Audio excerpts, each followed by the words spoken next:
Today I'll tell you about a movie where a global catastrophe strikes all of humanity, and the world as we know it comes to an end. The movie begins with a footage of the sun, which is displaying unusual activity. The year is 2009 on Earth. Scientists in India noticed that the neutrinos emitted by the star have mutated. Now these particles not only pass through matter, but they also heat up the Earth's core. This is dangerous, because it could lead to the shifting of tectonic plates all over the planet. With this information, geologist Adrian quickly goes to Washington to talk to the head of the president's administration. At first, the politician laughs at Adrian, but after reading the report, he starts to understand how serious the situation is. Then the President of the United States informs the leaders of other countries about the impending catastrophe.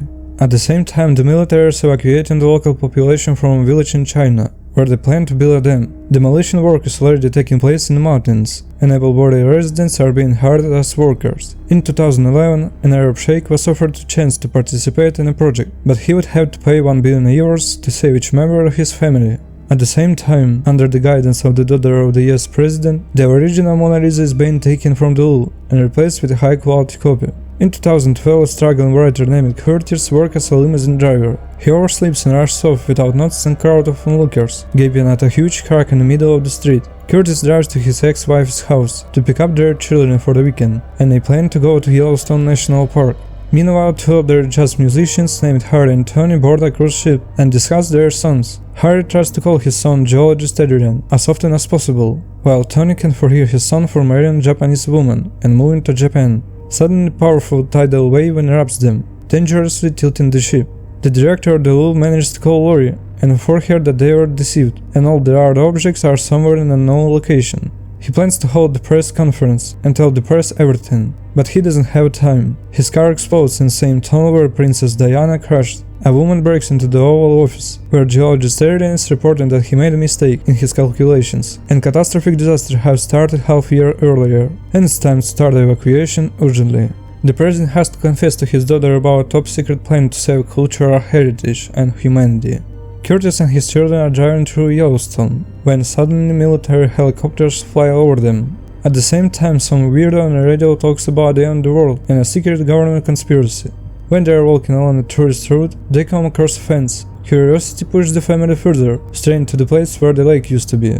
Immediately the military appears and takes the tourists with them. Curtis and his children are taken to a military camp, where they meet Edwin, one of the few people who read the writer's book. A little later, a colleague from India tells scientists that the destabilization of the Earth's crust has already begun, and that urgent evacuation is needed. Near Curtis's campsite, he meets a strange man who asks about what the military told him, and then begins to laugh, finding it amusing that the area is considered seismically unstable. In the event, the writer notices Sven nearby with the same man inside, who is broadcasting on the radio. Curtis had listened to his show about the global conspiracy in his car. The man talks about how the end of the world will soon begin, starting right here, with the eruption of the Yellowstone supervolcano. He also says that the government is building ships to save some of the current population, and he even has a map given to him by one of the scientists that the government soon got rid of. At this point, Curtis becomes skeptical and leaves for his own camp. The next morning, Kate, Curtis's ex-wife, along with her new husband Gordon, witness a huge crack appear in the middle of a supermarket in Los Angeles. She calls Curtis to urgently bring their children home. Meanwhile, the president is informed that 4 ships are ready,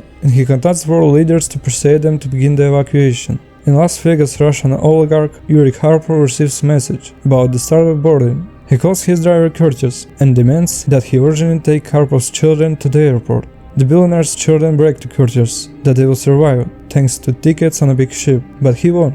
At that moment, the asphalt under the car cracks. Curtis immediately rents a private plane and rushes after his family in a limousine. Suddenly, an earthquake begins, and the streets are filled with huge cracks. The ground collapses, and buildings crumble.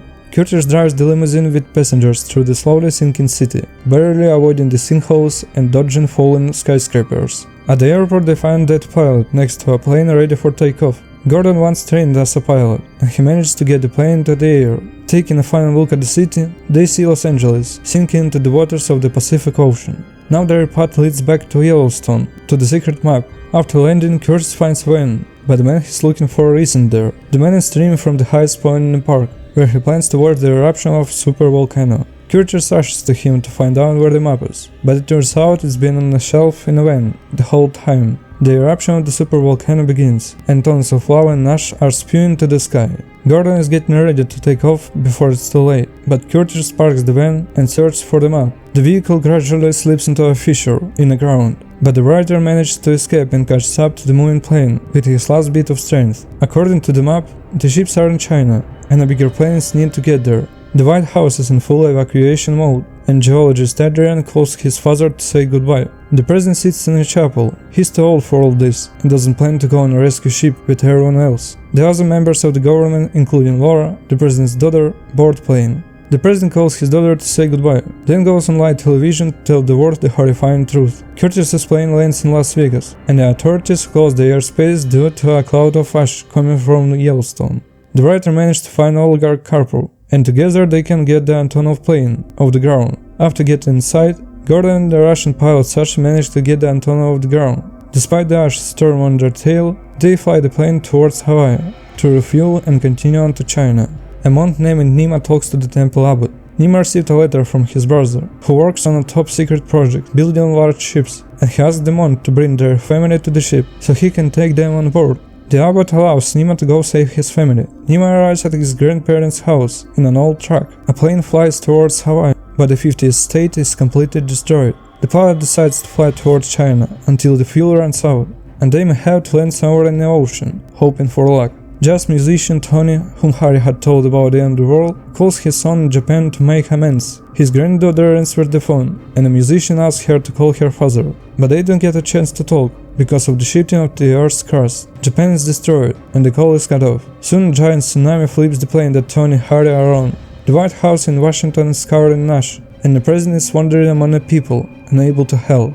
The plane's passengers prepare for a crash landing, but the shifting of tectonic plates changed the map of the continents, and the path to China is slightly shorter. Pilot Sasha tries to land the plane in the mountain valley, and the passengers get into a Bentley and drive out of the cargo hold, while the Antonov glides forward on its belly. Sasha, who remains in the cabin, falls off the cliff with the plane and dies. Suddenly helicopters appear, evacuating animals, and the Chinese notice a group of people below. One helicopter lands, and the soldiers ask for the color of their tickets. Karpov answers that they have green tickets for him and his sons. The soldiers take them, leaving the rest behind, including the oligarch mistress who cheated on him with the pilot. At a secret base where arcs are being loaded, one of the 4 ready ships was damaged, significantly reducing the number of people who will be saved. People left to die are breaking into the landing zone, but the bridges are already raised. Curtis and his family run into the road, where the old truck of Monk Nima passes by. When they reach the base, they convince the monk's brother to let all arrivals board. Despite the risks,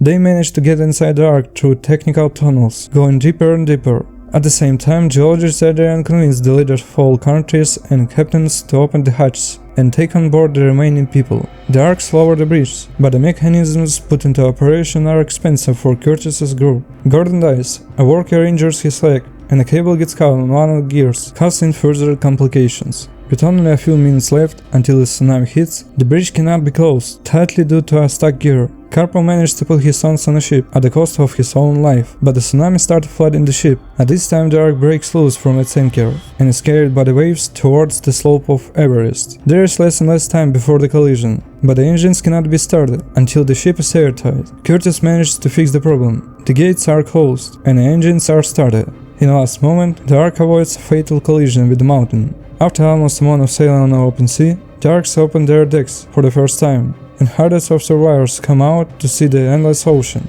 Satellite data shows that the landscape of the Earth has changed significantly, with even Everest no longer the roof of the world, but the American continent has risen 500 meters above sea level. There is where the ships with the last remnants of humanity are headed, towards Cape of Good Hope.